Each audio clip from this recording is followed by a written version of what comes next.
Surat Cinta Nusantara, Sepaku, 28 November 2023. Salam Nusantara. Melalui video ini, saya ingin membagikan sebuah pengalaman saya tinggal di IKN, sekaligus ingin menanggapi banyaknya video-video hoaks yang beredar tentang pembangunan IKN. Dari sudut pandang saya, IKN ini adalah solusi yang tepat untuk mengatasi beban Jakarta yang terlalu berat, kemacetan di mana-mana, bahkan ancaman tenggelamnya Pulau Jakarta.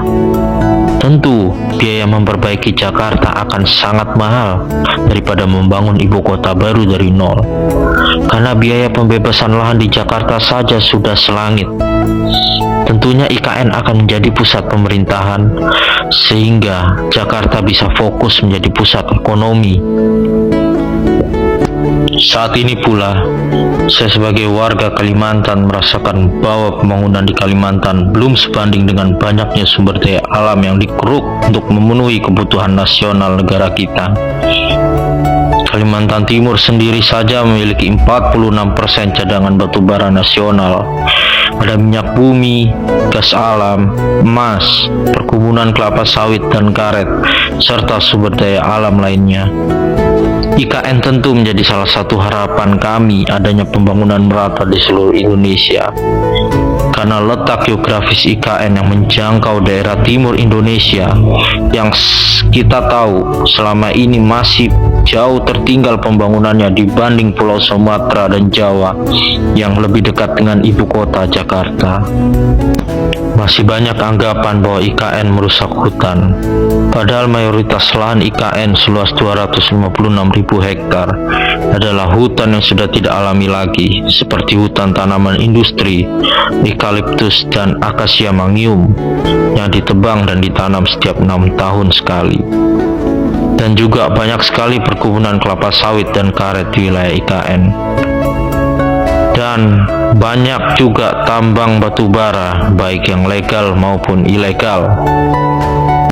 Dengan adanya IKN, semangat penanaman hutan tropis telah diwujudkan dengan mempersiapkan bibit dari persemaian Mentawir yang memproduksi 15-20 juta bibit per tahunnya. Di lokasi proyek IKN sendiri, saya melihat banyaknya penanaman pohon. Ini untuk mewujudkan visi misi dari pemerintah pusat dan otorita IKN bahwa 65% dari luas lahan IKN haruslah hutan tropis alami. Kemudian 10%-nya adalah lahan untuk pangan dan 25% adalah untuk bangunan.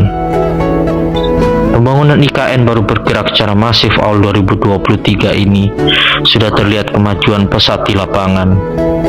Ada 21 hunian tower untuk pekerja IKN yang telah selesai dibangun, 47 hunian tower ASN Hankam yang mulai dibangun, kemudian ada 16 gedung kementerian koordinator, ada 36 rumah menteri, kemudian kawasan istana kepresidenan yang meliputi beberapa gedung di dalamnya.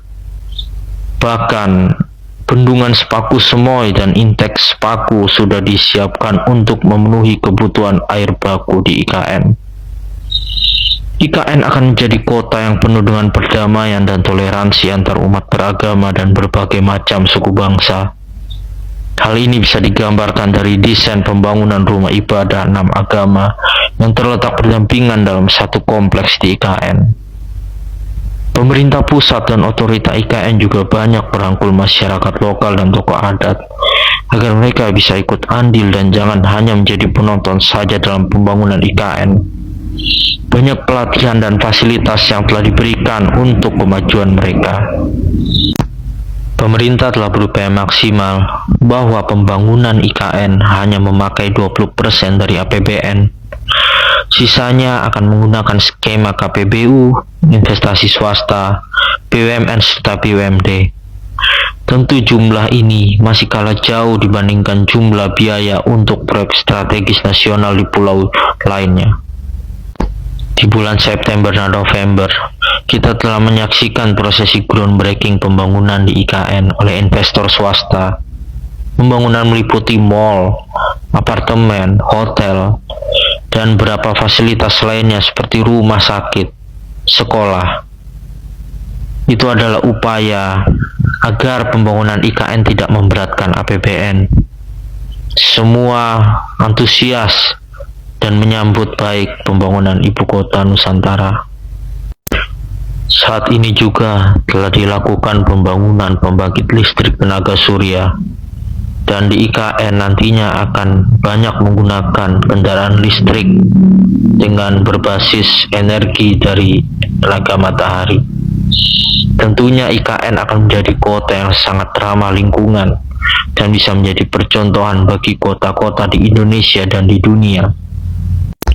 Jalanan di IKN saat ini sedang dilakukan pembuatan terowongan untuk menaruh kabel listrik, fiber optik, pipa air, dan pipa gas, sehingga penataan kota di IKN nantinya akan lebih rapi. Lebar jalanan di IKN pun bervariasi. Ada yang lebarnya 100 meter, 50 meter, 40 meter, 30 meter, bahkan 20 meter. Saya menjadi saksi melihat bahwa jurang belasan meter dalam sekejap saja bisa ditimbun menjadi rata untuk pembangunan jalanan di IKN. Demikian melalui video ini yang bisa saya sampaikan. Saatnya kita sebagai generasi optimis sudah waktunya memberikan sumbangsi pemikiran dan tindakan nyata untuk kemajuan bangsa ini, daripada hanya sekedar mengkritik tapi tanpa solusi. Salam Nusantara, salam Indonesia maju.